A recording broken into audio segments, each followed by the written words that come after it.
أعوذ بالله من الشيطان الرجيم. بسم الله الرحمن الرحيم. وإذا تتلى عليهم آياتنا بينات قال الذين كفروا للذين آمنوا أي الفريقين خير مقاما وأحسن نديا وكم أهلكنا قبلهم من قرن هم أحسن أثاثا ورئيا قل من كان في الضلالة فليمدد له الرحمن مدا حتى إذا رأوا ما يوعدون إما العذاب وإما الساعة فسيعلمون من هو شر مكانا وأضعف جندا ويزيد الله الذين اهتدوا هدى والباقيات الصالحات خير عند ربك ثوابا وخير مردا.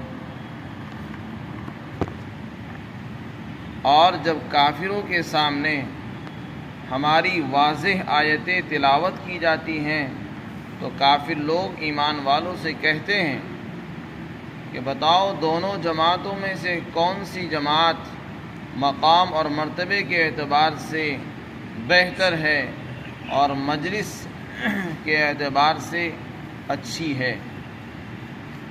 اس کے جواب میں اللہ نے ارشاد فرمایا کہ ان سے پہلے ہم نے کتنی جماعتوں کو ہلاک کر دیا ہے جو ساز اور سامان کے اعتبار سے اور نظروں میں بھانے کے اعتبار سے ظاہری زیب و زینت کے اعتبار سے بہت اچھی تھی. آپ ان سے کہہ دو جو شخص گمراہی میں جا پڑا ہے اس کے لیے تو مناسب یہی ہے کہ رحمان اس کو مہلت دے دے یہاں تک کہ جب وہ اس عذاب کو دیکھ لیں جس کا ان سے وعدہ کیا جاتا ہے، یا تو عذاب ہو، دنیا کا عذاب ہو یا قیامت ہو، تو وہ ان قریب جان لیں گے کہ مقام اور مرتبے کے اعتبار سے کون برا ہے اور لشکر کے اعتبار سے کون سب سے کمزور ہے. اور جو لوگ ہدایت یافتہ ہو چکے ہیں، جنہوں نے ہدایت حاصل کی ہے، اللہ تعالیٰ ان کی ہدایت میں اضافہ فرماتا ہے اور باقی رہنے والے نیک اعمال یہ تمہارے پروردگار کے نزدیک اجر و ثواب کے اعتبار سے اور انجام کے اعتبار سے بہترین ہیں.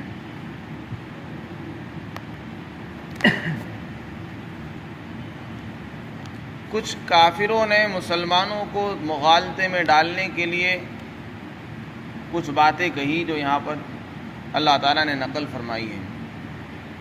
اور ہر زمانے میں کافر اور دنیا دار ایمان والوں کے سامنے اس طرح کی باتیں کرتے ہیں جس سے وہ مغالطے میں پڑ جائیں اور وہ اپنے دین کو ہلکا سمجھنے لگتے ہیں. وہ باتیں کیا ہیں؟ کافروں نے جب کافروں کے سامنے قرآن کریم پڑھا جاتا تھا اور اللہ تعالیٰ کی جو آیتیں نبی پاک صلی اللہ علیہ وسلم ان کے سامنے تلاوت کرتے جس میں مسلمانوں کی کامیابی، کافروں کی ناکامی اور ان کی برائی، مسلمانوں کی خوبیاں بیان کی جاتی تھی، تو وہ ان سے برداشت نہیں ہوتا تھا. قرآن کو سنتے تھے تو ہمارے غصے کے وہ کہتے تھے کہ اچھا تم یہ بتاؤ، ہماری اور تمہاری دو جماعتیں ہیں، ایک تو ہم کافروں کی جماعت ہے، ایک تو مسلمانوں کی جماعت ہے، ہم تم سے پھر بھی بہتر ہیں. دنیاوی اعتبار سے لے لو، ہمارے پاس پہننے کے لیے کپڑے ہیں، کھانے کو روزی روٹی ہے، اور ہم اچھا کھاتے ہیں، اچھا پہنتے بھی ہیں اور اچھے عمدہ کپڑے پہن کر مجلسوں میں جاتے ہیں، خوشبو لگاتے ہیں اور اچھا بن ٹھن کر رہتے ہیں.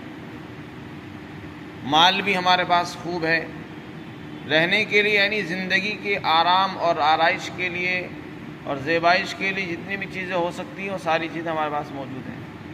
ہمارے پاس جماعت بھی ہے، جتھا بھی ہے، سب کچھ ہے، مال بھی ہے، کپڑے بھی ہے، کھانے کو بھی چیزیں موجود ہیں. اور تمہارا حال ہے تم اپنے بارے میں دیکھ لو، تمہارے پاس کھانے کو ٹکڑا نہیں ہے، پہننے کو کپڑے نہیں ہیں، تمہارے پاس دنیا کا مال نہیں ہے کہ تم اچھی زندگی گزار سکو، غربت میں فقر و فاقے کی زندگی بسر کرتے ہو، اور نہ تمہارے پاس کوئی جماعت اور جتھا ہے کہ جو تمہارا ساتھ دے دے، کوئی مشکل وقت آ جائے تو تمہارے ساتھ کھڑا ہو جائے۔ تو کافروں نے مسلمانوں سے یہ بات کہی جس سے مسلمانوں کو مغالطے میں ڈالنا مقصود تھا، اور ان سے سوال بھی تھا، بظاہر اس میں اپنے مال پر فخر اور دوسروں کی حقارت بیان کی جا رہی تھی۔ تو یہ سوال جو ہے دنیا دار ہر زمانے میں کرتے آئے ہیں۔ ہر کافر مال اور دولت کے نشے میں، دنیاوی سامان کے نشے میں یہ بات کہتا ہے۔ کس سے کہتا ہے؟ ایمان والوں سے، کیونکہ ایمان والے عام طور سے، جس کو اللہ نے دولت دی ہے وہ تو مستثنا ہے، لیکن عام طور سے عمومی حالات مسلمانوں کے یہ ہیں کہ وہ کمزور ہیں، معاشی اعتبار سے، سماجی اعتبار سے، جتھے کے اعتبار سے بھی، اور بہت سی چیزوں کے اعتبار سے وہ کافروں کے مقابلے میں کمزور ہیں دنیاوی اعتبار سے۔ تو دنیاوی سامان کو دیکھ کر کافر ایمان والوں کو یہی کہتا ہے کہ دیکھو ہم تو تم سے پھر بھی بہتر ہیں۔ تم اپنے آپ کو کہتے ہو کہ ہم کامیاب، کہاں کامیاب؟ دنیا میں تو ہم تم سے اچھے ہیں، کھانے کو ہمارے پاس ہے، پہننے کو بھی ہے، رہنے کو بھی ہے، تم سے اچھا ہے، پھر بھی جماعت بھی ہمارے پاس ہے، پارٹیاں بھی ہیں، سب کچھ ہے، دولت بھی ہے، اور تمہارے پاس کچھ بھی نہیں۔ تو گویا انہوں نے اسی کو کامیابی سمجھا۔ تو یہ تو ایک مقدمہ ہے، اس کا مطلب یہ ہے کہ جس کے پاس یہ سب کچھ ہوتا ہے وہ اللہ کے یہاں مقبول بندہ ہوتا ہے۔ یہ ساری چیزیں ویسی نہیں ملا کرتی، یہ اس کو ملتی ہے جو کسی کا محبوب اور پسندیدہ ہوتا ہے، اسی کو یہ چیزیں ملتی ہیں۔ تو ہمیں یہ چیزیں ملی ہیں، یہ اس بات کی علامت ہے کہ ہم خدا کے نزدیک محبوب ہیں، پسندیدہ ہیں۔ تم دعویٰ کرتے ہو کہ ہم اللہ کے محبوب ہیں، تو تمہیں یہ چیزیں کیوں نہیں ملی؟ تمہارا صرف دعویٰ ہی دعویٰ ہے۔ اگر دعویٰ سچا ہوتا تو یہ ساری چیزیں تو تمہارے پاس ہونی چاہیے تھی، نہ کہ ہمارے پاس۔ حالانکہ یہ ساری چیزیں ہمارے پاس ہیں، مال بھی ہمارے پاس ہے، دنیا بھی ہے، افراد بھی ہیں، طاقت بھی ہے، قوت بھی ہے، حکومت بھی ہماری ہے، سب کچھ ہے۔ تو اس کے جواب میں اللہ رب العزت نے ارشاد فرمایا کہ یہ ان کا جاہلانہ جواب ہے، جاہلانہ سوال ہے، بیہودہ بات ہے، یہ دھوکے میں ہیں۔ انہوں نے دیکھا نہیں ان سے پہلے کتنی قومیں آئی ہیں، کتنی بڑی بڑی جماعتیں آئی جنہوں نے دنیا میں ترقی کی، جن کا دنیا میں نام روشن ہوا، اور جنہوں نے اپنا نام پیدا کیا، ترقی کی، اور شہروں کو آباد کیا، نئی نئی جو ہے ایجادات کی ہیں۔ قوم عاد اور قوم سمود، جنہوں نے پتھروں سے تراش کر مکانات بنائے۔ تو بڑی بڑی قومیں دنیا میں آئی، قوم عاد، قوم سمود، قوم لوط، نوح علیہ السلام کی قوم، فرعون کی قوم۔ تو یہ ساری قومیں جو تھی یہ مال کے اعتبار سے تم سے کئی گنا زیادہ تھی۔ قریش کے لوگوں سے کہا ہے قرآن میں، دوسرے کا فرمایا وَكَذَّبَ الَّذِينَ مِن قَبْلِهِمْ وَمَا بَلَغُوا مِعْشَارَ مَا آتَيْنَاهُمْ فَكَذَّبُوا رُسُلِي فَكَيْفَ كَانَ نَكِيرِ، کہ ان سے پہلے جن لوگوں نے تکذیب کی یہ ان کے 10ویں حصے کو بھی نہیں پہنچتے ہیں۔ آج کے جو مکہ کے قریشی کافر ہیں یہ مال اور دولت کے اعتبار سے ان کے 10ویں حصے کو بھی نہیں پہنچ سکتے ہیں۔ اتنا دولت، اتنا مال، اتنا جتھا، اتنے افراد ہم نے ان کو دیے تھے۔ کن کو؟ جو ان سے پہلے قومیں ہلاک ہو چکی ہیں۔ یعنی یہ اس مال کے، اس طاقت کے 10ویں حصے کو بھی نہیں پہنچے ہیں ابھی تک۔ تو ان کو کتنا دیا گیا ہوگا اس سے اندازہ لگایا جا سکتا ہے کہ قریش مکہ کو اتنا بھی نہیں ملا ہے، اس کا 10واں حصہ بھی نہیں مل سکا۔ تب جا کے یہ فخر کر رہے ہیں اور غرور، مال کے نشے میں اس طرح کی باتیں کر رہے ہیں۔ اللہ تعالیٰ فرماتے ہیں اگر مال کا ہونا مقبول ہونے کی دلیل ہوتی تو جو تم سے 10 گنا بھی زیادہ قومیں تھی وہ بچ جاتی، آج ہلاک نہ ہوتی وہ۔ ہم نے ان کو بھی نہیں بخشا ہے جب وہ خدا کی نافرمانی پر اتر آئی اور انہوں نے خدا کے سے مقابلہ کیا، خدائی طاقت کا مقابلہ کیا اور اللہ کی نافرمانی کی رسولوں کو جھٹلایا تو ہم نے ان کو صف ہستی سے مٹایا۔ ہمارے نزدیک مال ہونا، دنیا کا سامان ہونا یہ مقبول ہونے کی علامت نہیں ہے، کسی کے محبوب ہونے کی علامت نہیں ہے، بلکہ اللہ کے نزدیک تو محبوب ہونے کی دلیل ایمان اور اعمال صالحہ ہے، دولت اور مال نہیں ہے۔ تو اگر کافروں کے پاس مسلمانوں سے زیادہ دولت ہے، ان کی حکومت بھی ہے، سب کچھ ان کے پاس ہے، مسلمانوں کے پاس کھانے کو نہیں ہے، پہننے کو نہیں ہے، کوئی بات نہیں ہے، لیکن یہ اس بات کی علامت نہیں کہ اللہ تعالیٰ ان سے ناراض ہے۔ تو حدیث شریف میں اللہ نے فرمایا کہ یہ دنیا کافروں کے لیے، یہ دنیا کافروں کی جنت ہے اور ایمان والوں کے لیے یہ قید خانہ ہے۔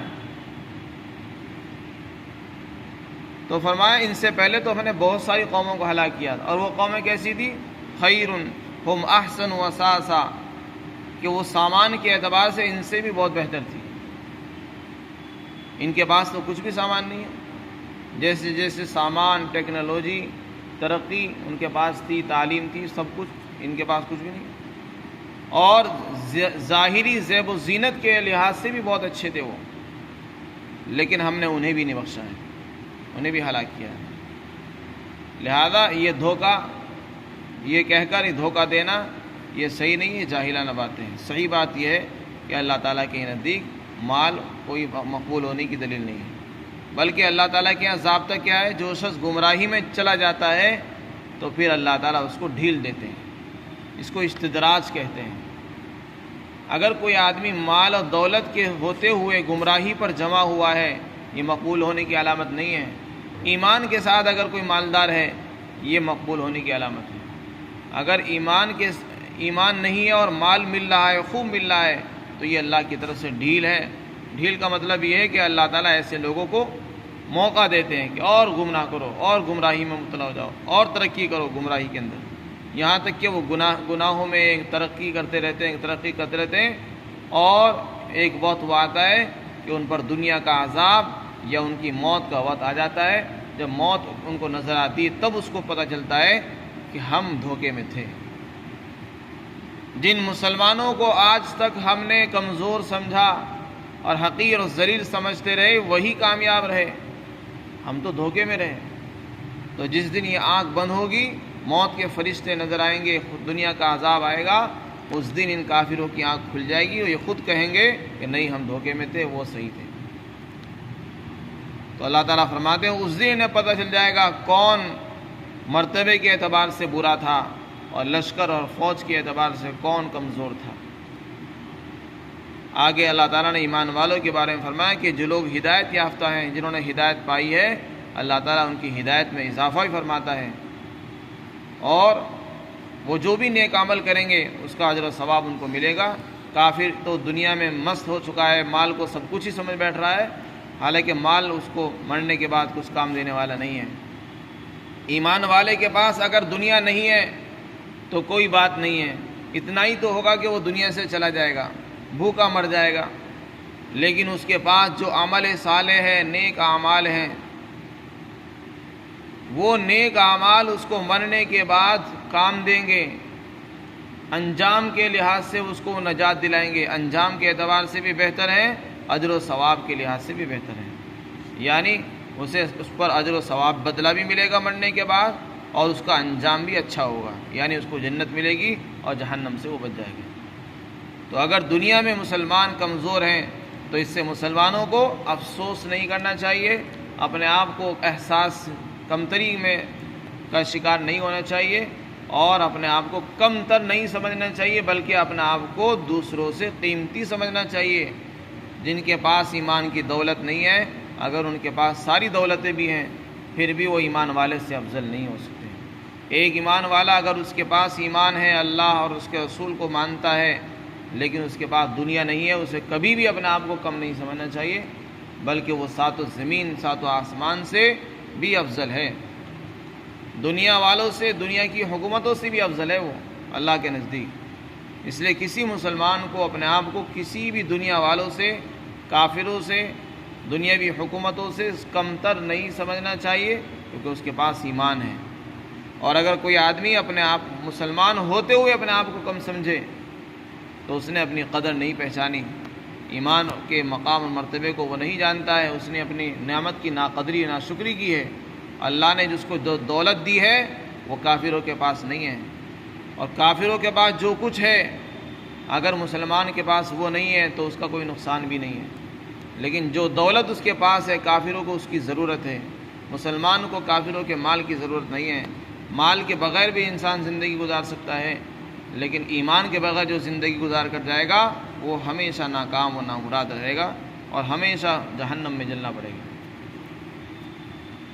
اس لیے اللہ تعالیٰ فرماتے ہیں، اور جب ان کے سامنے ہماری آیتیں جو واضح ہیں مفہوم اور مطلب کے لحاظ سے جب تلاوت کی جاتی ہیں تو بجائے اس سے ہدایت حاصل کرنے کے کافر لوگ ایمان والوں سے کہتے ہیں کہ بتاؤ کون سی جماعت اچھی ہے، بہتر ہے، مقام اور مرتبے کے اعتبار سے اور مجلس کے اعتبار سے اچھی ہے۔